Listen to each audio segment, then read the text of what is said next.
Welcome to the Horizon Audiofiles, a podcast of the Defense Horizon Journal. The Defense Horizon Journal is a professional and academic journal that features essays, reports, and analyses covering geopolitics and law, security and defense policy, peace and conflict studies, applied military science, as well as developments in weapons technology. For more information, go to www.tdhj.org. Episode number 77. Learning from the Ground Up, Inductive Analysis in Security Cooperation. By Phil W. Reynolds. They try so hard to make their systems coherent and complete that they are stuffed with commonplaces, truisms, and nonsense of every kind. Clausewitz. Introduction. Current systems analysis, like PMESII-PT or DOTMLPF, begins with predefined categories derived from a general systems model of the operational environment. Analysts start with these universal bins and then populate them with data about a given country or conflict. That is a deductive process. It assumes the categories are valid and comprehensive before analysis begins, rather than emerging from the data itself. Clausewitz, along with Leon Trotsky's excellent analysis, derided the search for universal principles and closed systems in the study of war. They warned that any theory aspiring to completeness must be rooted in experience and remain open to change. For both thinkers, war, insofar as it could ever be a science, had to be understood from the ground up, through experience, not abstraction. Because war reflects the historical and social conditions of its age, its forms, purposes, and instruments evolve continually. Strategies and tactics emerge, adapt, and decay as the political, technological, and cultural environments that sustain them change. The constant, however, is the imperative of disciplined inquiry. Careful analysis of real conditions remains the foundation of sound military thought and effective policy. Central to decision-making in the U.S. Department of Defense, DoD, analysis shapes strategy. Historically, the DoD has privileged deductive analysis, embedding it in doctrine through frameworks such as models like Joint Intelligence Preparation of the Operational Environment, JP 2-1.3, and PMESII-PT. The appeal of these models lies in their ability to impose structure and coherence on complex environments, producing a systems perspective that supports operational design and long-term planning. Deductive analysis is defined as the structured examination of a subject by reasoning downward from general principles to specific cases. Deductive systems analysis seeks to be predictive and diagnostic. Within the Department of Defense, DoD, this approach underpins much of security cooperation planning, offering coherence, consistency, and analytic rigor. Many defense experts defend deductive logic as the foundation of effective military analysis. Clark observes an ongoing commitment to a deductive approach for analytical problem solving in Army doctrine, tracing it through decades of planning manuals that codify decision-making as a process of sequential reasoning from premises to outcomes. Eichmeier reinforces this logic through a structured, top-down, ends, ways, and means framework for identifying centers of gravity, another disciplined process that brings order to operational design. Rasmer extends the argument, noting that models like PMESII-PT remain reliable interpretations for describing essential defense functions. Likewise, Ross's capability package planning model emphasizes structured frameworks such as DOTMLPF-P to shape thinking and ensure coherence in security cooperation planning. These scholars support a mechanistic, positivist approach to understanding the environment. Their conclusion is the seductive belief that reality conforms to the model, implying that a complex environment can be decomposed into stable subsystems, such as the PMESII-PT structure. Deductive analysis typically moves from general theory to specific application.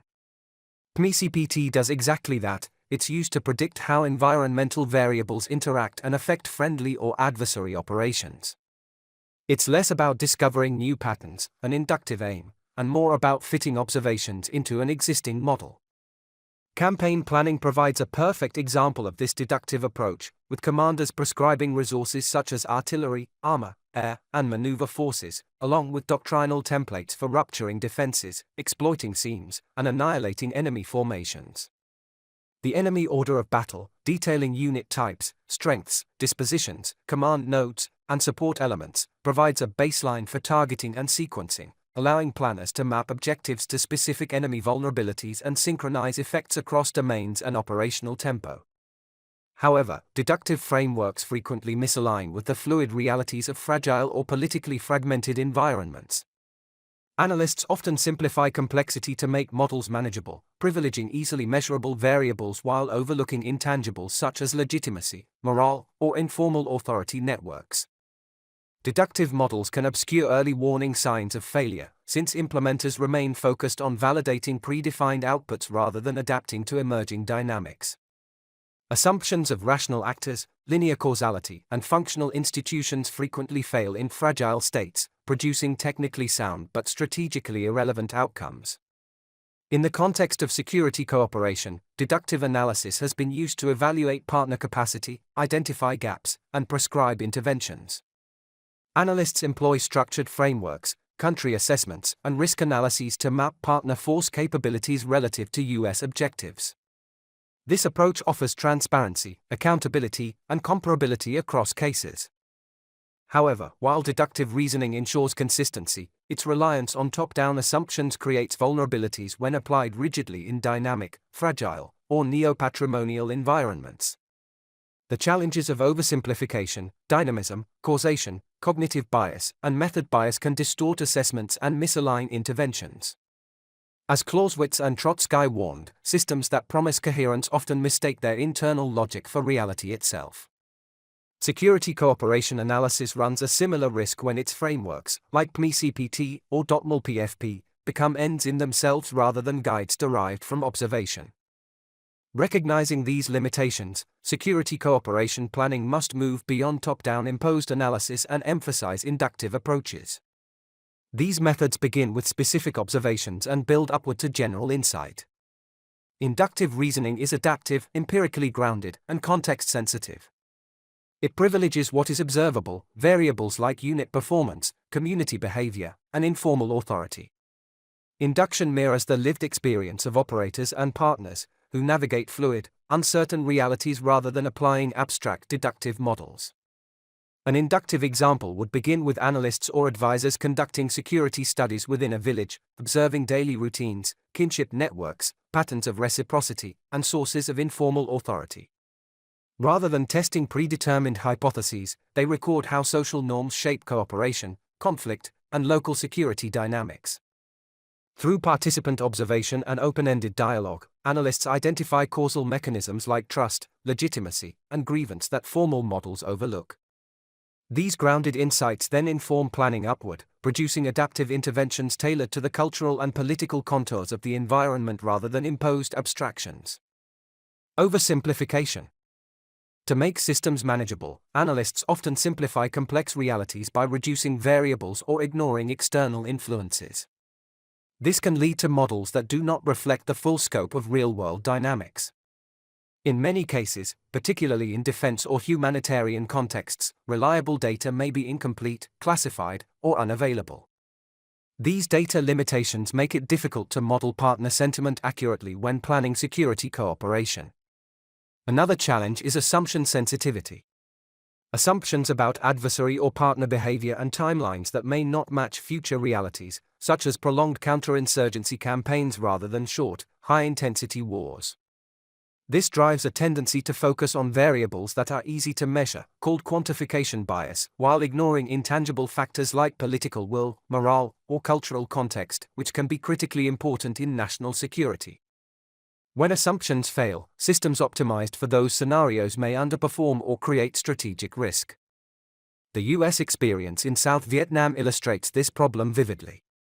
Deductive, top-down programs such as the Strategic Hamlet program relied on modernization theory and assumptions that centralized state-building would yield stability. These models oversimplified the fragmented political landscape, assuming coherence where none existed. Analysts privileged formal institutions over village-level legitimacy and informal power structures, leading to interventions misaligned with local realities. The Strategic Hamlet program thus became a case of the very doctrinairism Clausewitz and Trotsky derided. It was an elegant system detached from lived experience and blind to the realities it claimed to master. Dynamism. Security systems are not static, but evolve over time, influenced by feedback loops, delays, and nonlinear behavior. In such a system, goal ambiguity is a real concern as stakeholders often disagree on objectives or priorities as a function of the time it takes to build a dynamic system model. Analysts attempting to model system dynamics can fall prey to these boundary discreteness issues because a model requires variables that are well-defined, controlled, and accounted for in the system. Model boundary selection is critical, as what is included or excluded shapes conclusions. Dominant feedback loops are particularly troubling as they can determine the trajectory of a system.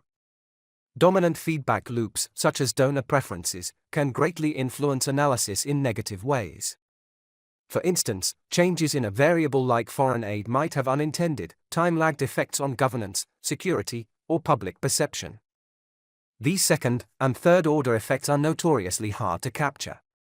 The strategic Hamlet program epitomized the failure of deductive analysis to account for system dynamism.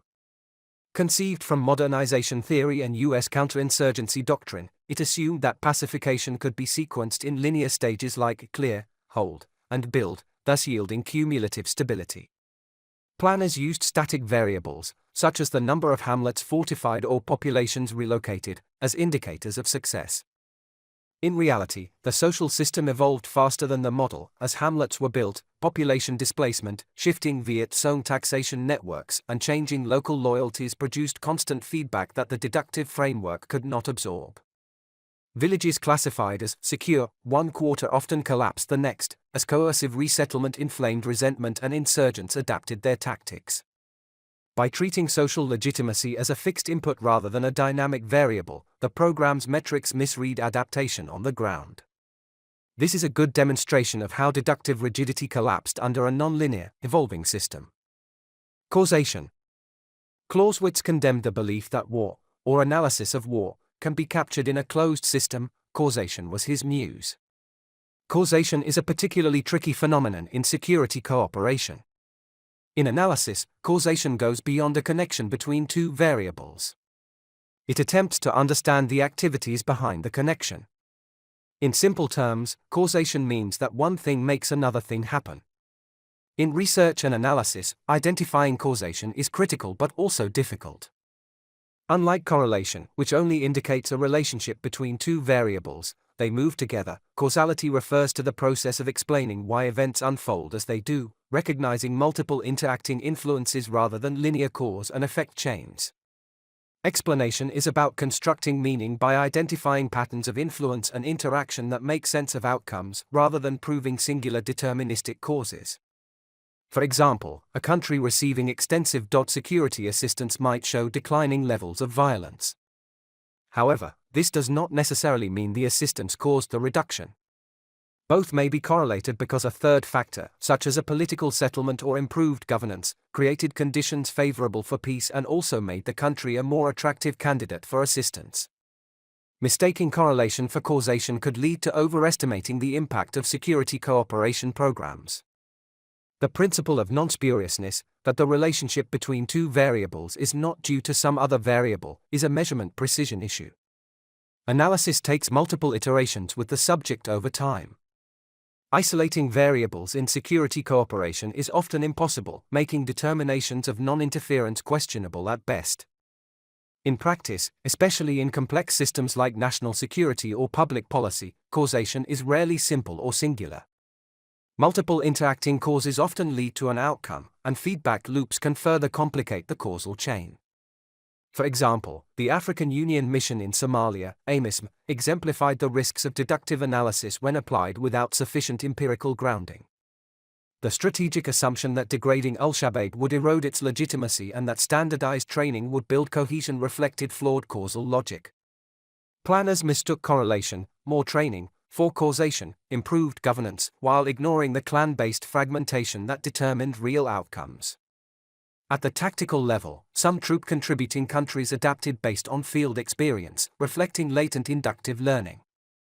But AMISM lacked a mechanism to systematize these insights into mission-wide planning, revealing a disconnect between operational feedback and strategic adaptation. Cognitive bias. Cognitive biases are systematic errors arising from mental shortcuts used when the analyst has limited resources to crunch large amounts of data. This bounded rationality is shaped by real-world environments, motivations, and task demands. Biases are evolved strategies to enhance efficiency over strict accuracy, especially in situations with uncertain or asymmetric outcomes. These patterns, such as structured SOPs and regulations, can be maladapted to modern environments. This leads to confirmation bias, a major source of analytic problems. Confirmation bias is where analysts favor information that supports their pre-existing beliefs or a supervisor's preferences, while downplaying contradictory evidence.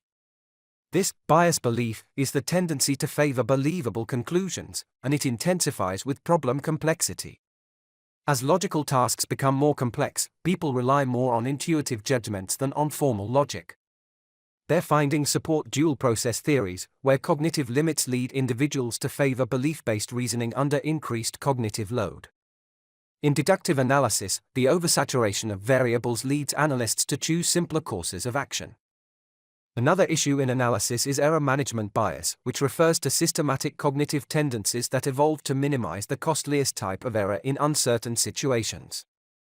When false positives and false negatives carry asymmetric costs, evolution favors biases that are toward the less costly mistake. U.S. assistance planners may err on the side of caution by assuming a partner force is less prone to corruption or collapse than evidence supports. Conversely, security cooperation planners may withhold or delay assistance, prioritizing risk over opportunity. Prioritizing risk avoidance is a form of error management bias. Anchoring bias returns us to the initial problem, where too much emphasis is placed on initial estimates or assumptions, also distorts judgment, particularly in time-sensitive or uncertain environments. Organizational and institutional anchors can arise when agencies filter findings to conform with leadership expectations or prevailing policy agendas. Analysts may unconsciously align conclusions with what is seen as acceptable or career-safe. Method bias.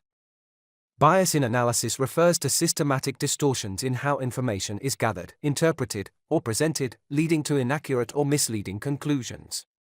Bias can enter the analytical process at any of the stages of data selection, framing of questions, modeling, or interpretation, and often occurs without the analyst's conscious intent. Methodological bias occurs when models or data are selected based on convenience rather than analytical rigor, or when complex qualitative variables like morale, leadership, or legitimacy are excluded for being hard to quantify. Many partners lack acquisition infrastructure, operate in neo-patrimonial regimes, or lack meritocratic staffing, which risks mirroring U.S. models onto systems with radically different political economies. Quantification bias is also common. Analysts may prioritize logistics metrics or weapons system performance while underweighting harder-to-measure variables such as host nation support or civil-military relations. For example, in Afghanistan, models often fail to account for local governance fragility, which proved decisive to long-term outcomes. Amos again exemplifies method bias. Training assessments emphasized quantifiable outputs such as graduation rates, while intangible factors like clan loyalties and unit morale were ignored. The result was an illusion of progress. Technically coherent reporting that masked persistent structural fragility. Deductive models, optimized for accountability, became detached from the realities of the Somali political economy. This case demonstrates that method bias not only distorts measurement but also entrenches misperception, as systems designed to verify progress end up validating their own assumptions. Rethinking the analytic approach. Deductive analysis offers structure, consistency, and comparability, but its assumptions often distort reality in fragile or politically complex environments. Inductive reasoning, by contrast, grounds analysis in lived experience and emergent dynamics. Inductive reasoning, in this sense, embodies the methodological humility Clausewitz and Trotsky demanded: theory must follow experience, not dictate it.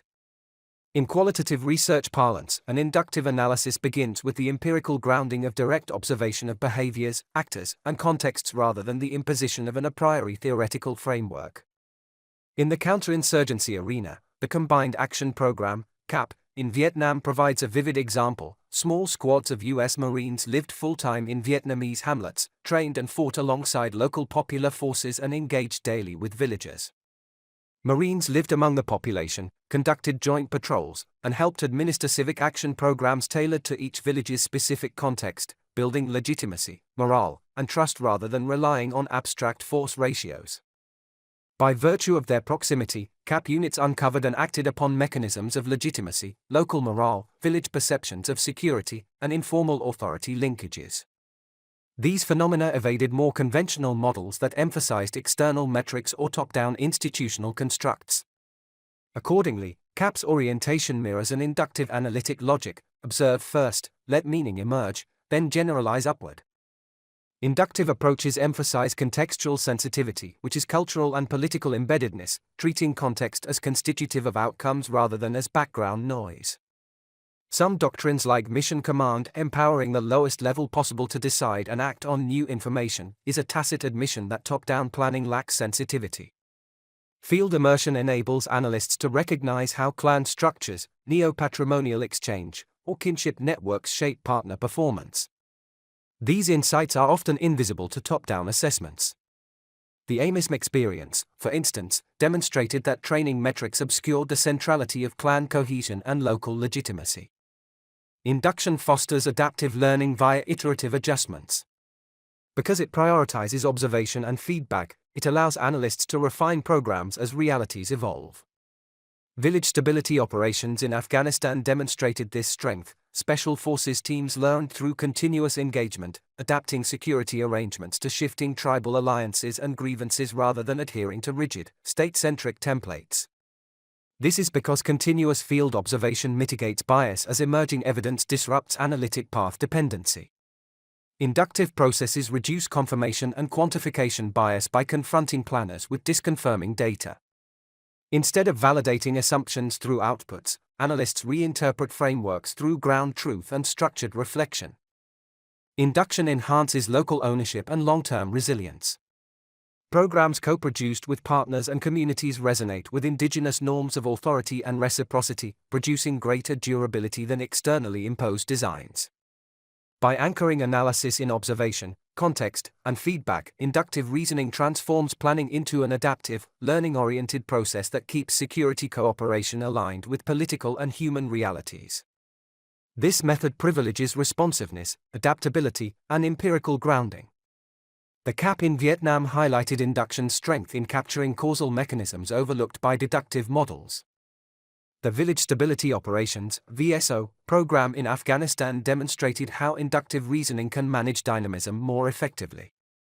Early U.S. efforts had applied deductive, state-building models that assumed centralized coherence and institutional will would reduce corruption and increase absorptive capacity. VSO reversed this logic. Special forces teams embedded in villages, observed local politics, and co-developed solutions tailored to each community. By privileging continuous observation and feedback, VSO adapted to evolving tribal grievances and power dynamics. The program's inductive design recognized that stability emerged from relationships and legitimacy, not from static institutional templates. Though difficult to scale and causally ambiguous, VSO exemplified how inductive analysis can address the dynamism that deductive frameworks often miss. In Vietnam, the Combined Action Program helps illustrate how inductive practice can mitigate such distortions. CAP teams grounded their analysis in lived experience rather than inherited assumptions, learning directly from population behavior. By privileging observed reality over formal logic, Marines reduced confirmation bias and uncovered causal mechanisms, like community legitimacy and morale, that top-down models had missed.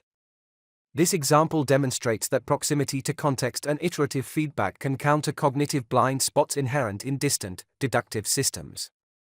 Implications for security planning. The implications of this analysis are threefold.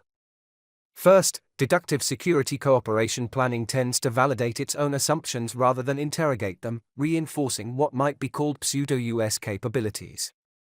Frameworks such as PMESII-PT and DOTMLPF-P impose the appearance of coherence and rigor, but their internal logic rewards alignment with American institutional preferences rather than with local effectiveness. These systems measure the degree to which partner programs conform to U.S. performance categories, not whether they function within indigenous political economies. The result is an analytic echo chamber in which models confirm their own premises. Success is defined as consistency with the plan rather than adaptation to reality. Deductive tools remain useful for comparison and accountability, yet when they dominate the analytic process, they risk mistaking U.S. bureaucratic order for partner capability and strategy for simulation. True capability development demands that analysis test, not simply affirm, the assumptions embedded in American doctrine and planning culture. Second, inductive reasoning should anchor the analytic cycle by institutionalizing observation, feedback, and adaptation at every stage of design and implementation. Field immersion and iterative learning are not ad hoc supplements to planning but essential sources of evidence for how security cooperation actually unfolds.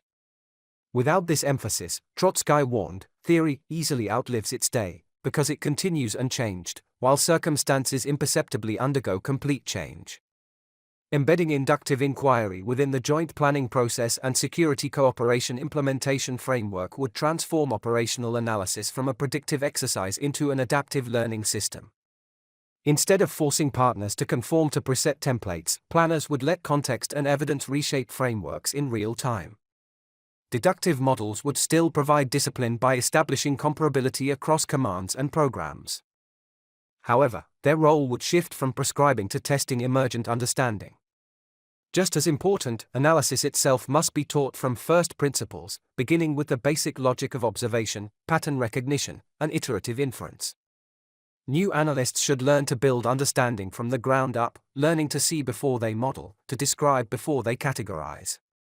Only after mastering these inductive foundations should they be encouraged to apply deductive structures, deliberately choosing when such frameworks best serve the problem at hand.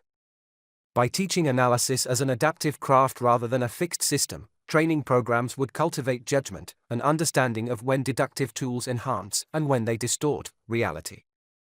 The dialogue between field observation and structured analysis allows planners to detect disconfirming evidence early, recalibrate assumptions, and sustain responsiveness in complex or unstable environments. In this sense, induction is not the opposite of deduction but its corrective. It ensures that structure serves learning rather than constraining it. Embedding such feedback ensures that theory remains the servant of experience, the relationship Trotsky insisted must guide all military study. Finally, the logic of monitoring and evaluation must also be reconceived as an inductive practice. Traditional M&E systems validate a predefined theory of change and seek evidence of its correctness, producing elegant but brittle measurement regimes. In fragile or neo-patrimonial settings, such rigidity quickly detaches evaluation from the realities it is meant to illuminate. Inductive M&E, by contrast, treats learning as continuous and reflexive. Data collection and analysis occur in real time, informing adjustments as partner dynamics, political alliances, and institutional behaviors evolve. Rather than proving that a program worked as designed, inductive M&E asks how and why it functions under changing conditions, transforming assessment into a feedback mechanism rather than a compliance exercise. M&E is, in many respects, the natural home of qualitative analysis for security cooperation. It provides the institutional and methodological space where field observation, local engagement, and iterative learning can be formalized into evidence. Because M&E bridges policy intent and operational reality, it is uniquely positioned to capture how legitimacy, morale, and informal authority shape outcomes, factors that quantitative frameworks often overlook. Training and education in this field should therefore focus on developing analytic judgment, data interpretation, and evidence collection skills grounded in qualitative reasoning. Evaluators and analysts alike should be equipped to design open-ended inquiries, conduct structured interviews, triangulate diverse forms of data, and translate field insights into actionable recommendations. By repositioning deduction as scaffolding and induction as the driver of learning, security cooperation institutions can turn evaluation from a compliance exercise into a process of discovery. This approach ensures that insights from local engagement directly inform strategy and program design, linking analysis, adaptation, and implementation in a continuous feedback loop that sustains relevance in complex and uncertain environments. Conclusion. Operational analysis underpins U.S. security cooperation by aligning partner capacity with strategic objectives, yet its dominant deductive frameworks, like PMESII-PT and DOTMLPF, often mistake internal coherence for truth. Inductive reasoning offers the corrective, grounding analysis in observation, feedback, and context. When planners begin with what they can see and verify, rather than what doctrine assumes, causal mechanisms such as legitimacy, morale, and informal authority become visible and actionable. The goal is not to replace deduction but to discipline it, to ensure structure serves learning, not the reverse. Embedding inductive methods into training, planning, and evaluation will cultivate analysts capable of adapting frameworks to fluid realities. In this balance between order and observation lies the art of analysis that Clausewitz and Trotsky both demanded: theory as the servant of experience, and strategy anchored in the world as it is. Author Phil W. Reynolds, Ph.D., specializes in global politics and security studies. He teaches at Embry-Riddle Aeronautical University and was for many years a professor of security cooperation. He is the author of numerous articles on U.S. national security, security assistance, and irregular war. The views contained in this article are the author's alone. This was the Horizon Audiofiles, a podcast of the Defense Horizon Journal. For more information, go to www.tdhj.org. Thank you for listening.